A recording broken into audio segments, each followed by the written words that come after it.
तादृशजीवनं यापयति तपस्वी नाम आश्रमेषु पुराकाले तादृशाः एते महाशयाः वर्तन्ते।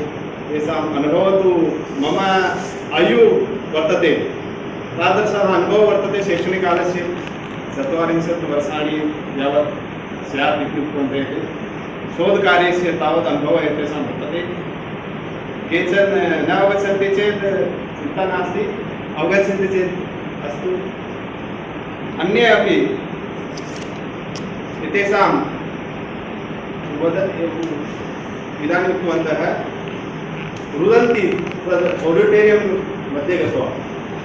ऑडिटोरियं मध्ये किं मिलति किं स्यात् अहं तु न दृष्टवान्, परन्तु कुमारी होटल् मध्ये यत् दृष्टवान् तद् 3 स्टार् वा 5 स्टार् स्यात्। तत्र समीचीन व्यवस्था आसीत्। उष्णजलस्य तादृशी व्यवस्था एवं करोति चेत् उद्घाटनस्य उष्णम्, एवं करोति चेत् शीतलं, कार्ड् स्थापयति चेत् द्वारस्य उद्घाटनम्।